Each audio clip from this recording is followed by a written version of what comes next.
Welcome to Blue Collar Reformation. PBR here again, talking about the Reformed view of the Jews.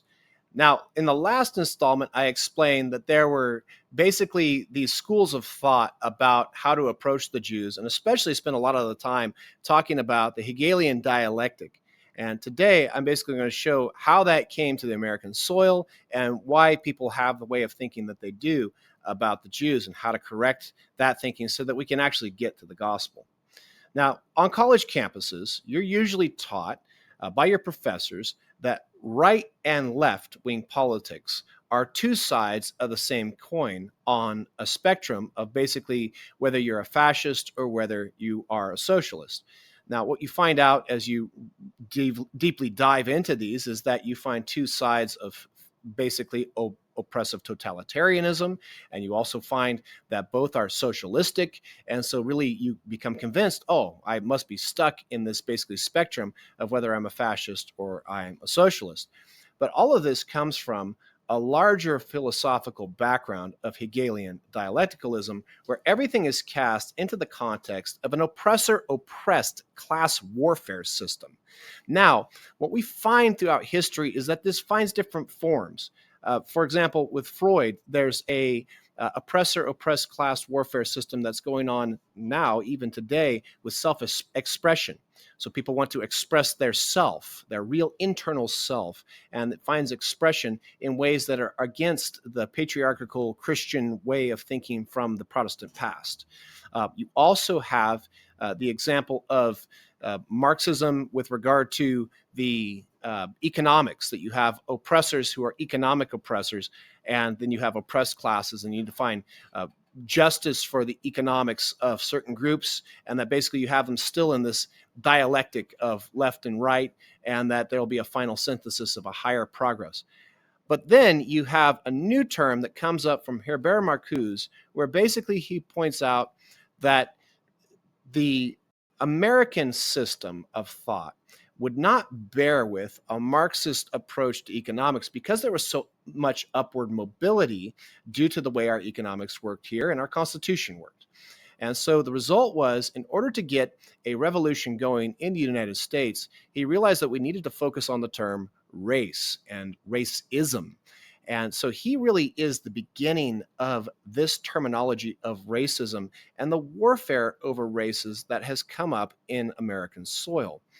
And this has come into our thinking through not only the education system over time and not only propaganda from various groups who've been brought into this way of thinking, but it also affects the way that we approach the Jews because they're cast within the oppressor-oppressed class way of thinking.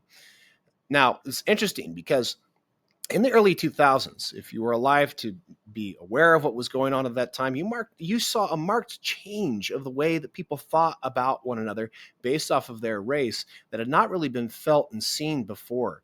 There was a belief that there was a need to fundamentally transform America into something that it wasn't before. But what came along with that was a sudden rise in racial segregation and tensions that had not been as acute before.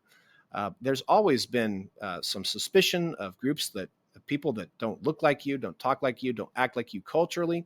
That happens throughout history. But what happens in this system of oppressor-oppressed class is that suddenly you have political power and all kinds of mechanisms that work in that direction. Now, because certain groups have an unbending knee to the intolerant antithesis that's coming in, the new thing that's coming in, basically they become seen as part of the old oppressor class, and all must be eventually either done away with or transformed into something new where they do obey. So you can listen to the last video about the Hegelian dialectic and see how the European system works there. But you have to see that a lot of our way of thinking is still caught within this larger oppressor-oppressed class dialectical way of thinking about the progress of the world. So I'm calling into question right and left terminology in general, and basically saying that the Bible has a different way of looking at these entirely and is true and right from the Word of God itself. But the Jews get caught in the middle of this because they're either considered oppressed or oppressor. And like I said in the last video, they're basically batted back and forth between these different groups as a pawn in the game of the larger political progress that's being sought out. So there's a strange similarity in the falsehood of the right and left thinking. Left wing pro Palestine and anti Israel protests that are going on today in our current age, they're an example of this class warfare. So now Israel as a nation, for example, is looked at as an oppressor, and Palestine is looked at as an oppressed group. And so you have people who are picketing and who are protesting on college campuses throughout the land because of this higher synthesis that's needed and desired. And they say that they want peace, but they want it through burning things and graffiti and all kinds of different things like that, because they see themselves as a means to the end of getting this peace through higher synthesis. And then you also have right-wing extremists who basically believe that the Jews are the cause of many of the problems through the banking system, and that basically that they see that as a really an oppressor on them, and they are the oppressed class who's pushed to the margins. And so you have all kinds of examples of this right and left rhetoric and this right and left way of looking at things, because it's a right and left dialectic of you have a oppressor and oppressed class system.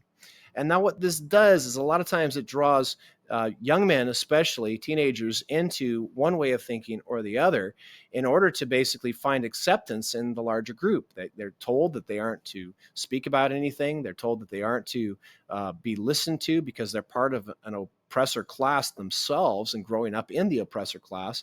And so they're finding somewhere that has meaning. And so they find themselves in one of these two sides of the argument. But I would say that they're basically falling into a Hegelian dialectical system, and that's why I'm arguing that whole thing needs to be exploded. And it's explained by the drinking from the well of Hegel and his dialectical materialism. This is PBR signing off.